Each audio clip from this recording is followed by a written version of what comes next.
अल्लाह कुरान में फरमाता है वसयअलमुल्लज़ीना ज़लमू अय्या मुनक़लबिन यनक़लिबून, अनक़रीब जुल्म करने वाले किस करवट पलटा खाएंगे वो खुद जान लेंगे। मैदान करबला में मेरे आका इमाम हुसैन पे जालिमों ने जुल्म किया। अल्लाहु अकबर। वो इमाम हुसैन की आपकी शहादत के बाद अहले बैत अतहार मुस्तफ़ा के घर वाले जो मैदान करबला में शहीद हुए थे, उनकी लाशें मैदान करबला में पड़ी थी। इब्ने साद ये 11वीं शब में रुका, 11 तारीख जब आई, ये अपने लोग जो यजीदी कत्ल हुए थे उनकी लाश को इकट्ठा किया, इकट्ठा करने के बाद जनाजे की नमाज पढ़ी, उन्हें दफन किया। लेकिन अहले बैत अतहार मुस्तफ़ा के घर वाले इनको एक गांव पड़ता था, गालिबन उसका नाम था गाजरिया या कबीले असद या साद, बहरहाल उस कबीले के लोगों ने आकर के फिर अहले बैत अतहार मुस्तफ़ा के घर वाले हज़रत इमाम हुसैन के साथी जो शहीद हुए थे उनके जनाजे की नमाज पढ़ी और दफन किया। अल्लाहु अकबर। मेरे आका इमाम हुसैन रज़ियल्लाहु ताला अन्हु की शहादत के बाद कई दिन तक तो खून की बारिश होती रही। बाज़ मुअर्रिखीन ने तो ये भी तहरीर फरमाया है कि सूरज गुरूब होने के बाद में सूरज में जो लालरी होती है ये शहादत हुसैन से कब्ल नहीं थी, बाद में हुई। मेरे आका इमाम हुसैन की जब शहादत हुई, हजरत उम्मे मअबद वो बयान करती हैं कि मेरे बहन की एक बेटी थी, उसके घर एक मर्तबा मुस्तफ़ा जान रहमत तशरीफ लाए और मेरे आका सल्लल्लाहु अलैहि वसल्लम ने पानी तलब किया, उन्होंने पानी दे दिया। मुस्तफ़ा जान रहमत ने कुल्ली किया और उनके घर के बाहर एक झाड़ी थी, उसमें कुल्ली फरमा दिया। जब आप कुल्ली फरमा देते हैं, हजरत उम्मे मअबद की बहन की बेटी बयान करती है कि सुबह जब हम नींद से बेदार हुई तो हम लोगों ने देखा कि वहां पे एक अजीबो गरीब दरख्त उगाया है, दरख्त जम गया है और उसमें फल निकल आए हैं। अल्लाहु अकबर। कुछ दिनों के बाद में हम लोग उससे फैज़याब होते रहे। बीमार खा लेता तो शिफा पा जाता, अगर भूखा खा लेता तो उसका पेट भर जाता, अगर किसी को प्यास की शिद्दत होती वो उसके फल को खा लेता तो उसकी प्यास की शिद्दत ख़त्म हो जाती। बकरियां अगर उसके पत्तों को खा लें, ऊँटनियाँ उसके पत्तों को खा लेती थी तो उनके दूध में इजाफा हो जाता था। कुछ दिनों के बाद में अचानक ऐसा हुआ कि उस दरख्त के सारे फल खत्म हो गए, उस दरख्त के सारे पत्ते खत्म हो गए। अल्लाहु अकबर। हजरत उम्मे मअबद की बहन की बेटी बयान करती है कि फिर ऐसा हुआ कि जब वो खत्म हुआ दरख्त, यानी उसके फल खत्म हो गए, उसकी पत्तियां खत्म हो गई, तो हम लोग ताज्जुब में पड़ गए। बाद में खबर मिली कि मुस्तफ़ा जान रहमत का विसाल हो चुका है, इस वजह से वो दरख्त फल देना छोड़ दिया। फिर सरकार के पर्दा फरमाने के बाद कुछ दिनों के बाद फिर उस दरख्त के अंदर फल आए, पत्तियां भी आई, लेकिन पहले से कम। कुछ दिनों के बाद में अचानक फिर उसके फल और पत्तियां गायब हो गई। हजरत उम्मे मअबद की बहन की बेटी बयान करती हैं कि जब वो पत्तियां और फल गायब हुई तो हम लोगों ने देखा, हम लोगों ने फिर कहा फिर लगता है कोई बड़ा वाकया पेश आ गया। खबर मिली कि हजरत अली का विसाल हो चुका है। खबर मिली कि हजरत अली का विसाल हो चुका। उसके बाद में वो दरख्त फिर हरा हुआ, पत्तियां भी आई, लेकिन तीसरी मर्तबा फल नहीं आया। काफी दिन तक ऐसे वो दरख्त था, लेकिन एक मर्तबा ऐसा हुआ कि अचानक वो दरख्त सूखा और उसमें कांटे निकल आए, खून निकल रहा था, खून निकल रहा था। हजरत उम्मे मअबद की बहन की बेटी बयान करती है कि उस दरख्त से जब खून पहली मर्तबा सूखा तो मुस्तफ़ा जाने रहमत के विसाल की खबर मिली। जब दूसरी मर्तबा सूखा है तो हजरत अली के विसाल की खबर मिली। जब तीसरी मर्तबा उससे खून और कांटे निकले, फिर हमें ये खबर मिली कि मैदान करबला में मुस्तफ़ा के नवासे हजरत अली के शहजादे इमाम हुसैन शहीद कर दिए। अल्लाहु अकबर। ये मेरे आका इमाम हुसैन अला जद्दिही व अलैहि सलाम के बाद यजीद ने 63 हिजरी में मदीनतुल मुनव्वरा पे वो जुल्म किया अल्लाहु अकबर, कि उसने चढ़ाई किया। मदीना शरीफ में तकरीबन 700 सहाबे कराम को नाहक कत्ल करवाया, शहीद करवाया। 3 दिन तक मदीना शरीफ की पाकबाज सहाबियात को अपने जालिमों जाबिर लोगों के ऊपर माज़अल्लाह यूं कह लिया जाए कि जिनाकारी को उसने हलाल करार दे दिया, वो जालिम यजीद। फिर उसके बाद जिस मिंबर रसूल पे मेरे आका खड़े होकर के खुतबा दिया करते थे, उस मिंबर शरीफ पे ऊंटों के घोड़ों के लीद और गोबर करवाया यजीद ने। मस्जिद नबवी शरीफ में 3 दिन तक अजान और नमाज नहीं हुई।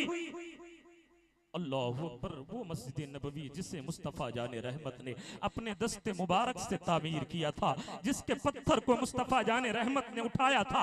आज जिन्होंने मस्जिद नबवी को देखा है, जरा उनके दिल से पूछो, जब वो मस्जिद नबवी शरीफ में कदम रखते हैं, कदम रखने के बाद में एक तरफ मेरे आका का रोज़े मुबारका है, एक तरफ मस्जिद नबवी शरीफ है, बीच में जन्नत की क्यारी, जिसे जो जन्नत की क्यारी कहा जाता है वो है आला हजरत कहते हैं। एक तरफ मिंबर की, एक तरफ मिंबर है और एक तरफ जो है वो मुस्तफ़ा की जालिये मुबारक है, और बीच में जो है वो जन्नत की प्यारी प्यारी क्यारी है।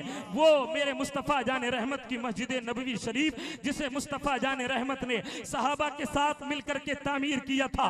उस मस्जिद नबवी शरीफ में जालिम ने ये किया कि घोड़े बंधवाए गए, अजानें रोक दी गई है, नमाज जमात के साथ नहीं हो रही है, लोगों को मस्जिद नबवी शरीफ से जो है वो बाहर निकाल दिया गया है। लेकिन आज देखा जाता है कुछ लोग ऐसे भी हैं जो यजीद के हवा खा हैं, वो यजीद की तारीफ करते नजर आते हैं। मैं उनसे पूछना चाहता हूं, यार तुम्हारे दिल के अंदर क्या मुस्तफ़ा जाने रहमत की मोहब्बत नहीं है जो यजीद की तारीफ करते नजर आ रहे हो? यजीद वो है जिसने मदीने में मस्जिद नबवी पे हमला किया है, यजीद वो है जिसकी वजह से 3 दिन तक मस्जिद नबवी शरीफ में अजान और नमाज नहीं हुई। जंगे हुर्रा के मौके पे सारे लोगों को मस्जिद नबवी शरीफ से बाहर निकाल दिया गया, किसी को अंदर जाने की इजाजत नहीं थी। लेकिन एक सहाबी जिन्हें हजरत सईद इब्ने मुसय्यिब कहा जाता है, हजरत सईद इब्ने मुसय्यिब वो कहते हैं कि मैं पागल बन गया और पागल बन के मैं मस्जिद नबवी शरीफ में रहा। अजान तो नहीं होती थी, कोई जाहिरन अजान नहीं देता था। जब अजान का टाइम होता कोई जाहिरी शक्लो सूरत में तो अजान देने वाला नहीं था। लेकिन मुस्तफ़ा के सहाबी हैं, हजरत सईद इब्ने मुसय्यिब है, वो बयान फरमाते हैं कि जब अजान का टाइम होता था तो कोई जाहिरन जो है वो अजान देने वाला नहीं था।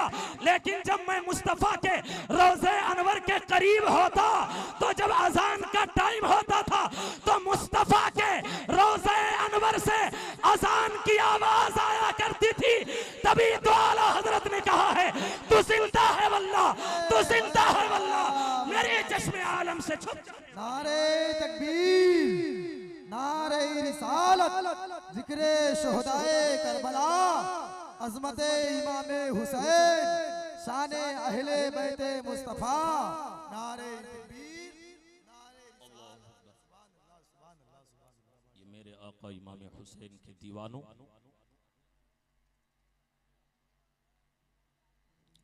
मैं कमेटी के हजरात से गुजारिश करूंगा कि जनाब शब्बीर बरकाती साहब को बड़ी जल्द लेकर के आ जाएं, हमारे ऊपर कुछ रहम करें।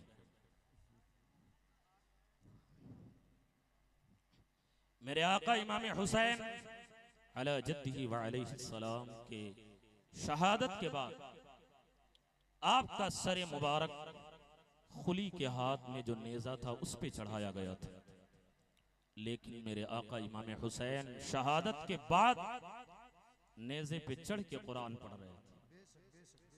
बाज़ मुअर्रिखीन ने लिखा है कि जब कान लगा के सुना गया तो मेरे आका इमाम हुसैन इस आयत करीमा को पढ़ रहे थे, वला तहसबन्नल्लाह गाफिलन अम्मा यअमलुज़्ज़ालिमून।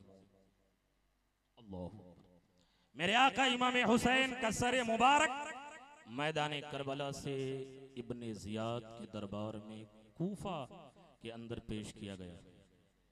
सर मुबारक एक तश्त में करके और रखा गया।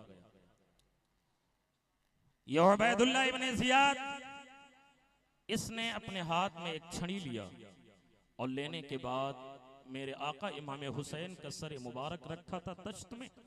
ये छड़ी लेता है और लेने के बाद आका हुसैन के कभी पेशानी पे लगाता है, कभी आपके होंठों पे लगाता है, कभी आपके कटे हुए गले पे लगाता है, कभी आपके रुखसार पे लगाता है, यानी कभी पेशानी पे मारता है, कभी आपके लबों पे मारता है, कभी आपके रुखसार पे मारता है। मेरे आका के एक सहाबी मौजूद थे, हजरत ज़ैद इब्ने अरकम, इरशाद फरमाते, ओ जालिम उबैदुल्लाह इब्ने जियाद, तो कितना बड़ा नमक हराम है कि जिस नबी का तुमने कलमा पढ़ा है उसी नबी को शहीद करवा, उसी नबी के नमाज़े को शहीद करवाया है। और उनकी शहादत के बाद में जब उनके सरे मुबारक को तेरी दरबार में पेश किया गया है तो उस सरे मुबारक की तू बेहुरमती कर रहा है। याद रख, जिस गले पे तू अपनी छड़ी लगा रहा है, जिस लब पे तू अपनी छड़ी को लगा रहा है, मैंने आमिना के लाल को चूमते देखा है, मैंने मदीने के ताजदार को चूमते देखा है, अनीसुल गरीबीन आका को चूमते देखा है। उसके बाद उबैदुल्लाह इब्ने जियाद ने कहा, अगर तुम बूढ़े नहीं होते तो मैं तुम्हें भी शहीद करवा देता। उसके बाद मेरे आका इमाम हुसैन का सरे मुबारक उबैदुल्लाह इब्ने जियाद के दरबार में आप तशरीफ रखें, बस आने ही वाले हैं। जब उबैदुल्लाह इब्ने जियाद ने ऐलान करवाया कि सारे लोग मस्जिद में हाजिर हो जाएं, जब सारे लोग मस्जिद में हाजिर हुए, ये उबैदुल्लाह इब्ने जियाद मिंबर पे गया और मिंबर पे जाने के बाद इसने ये कहा कि ऐ लोगों, अल्लाह ने हक को फतेह दिया, ना हक को अल्लाह ने बर्बाद किया, तबाह किया, उसे अल्लाह ने तनज़्ज़ुली दिखाया माज़अल्लाह। लेकिन ये उबैदुल्लाह इब्ने जियाद अपने आप को हक पे कह रहा था।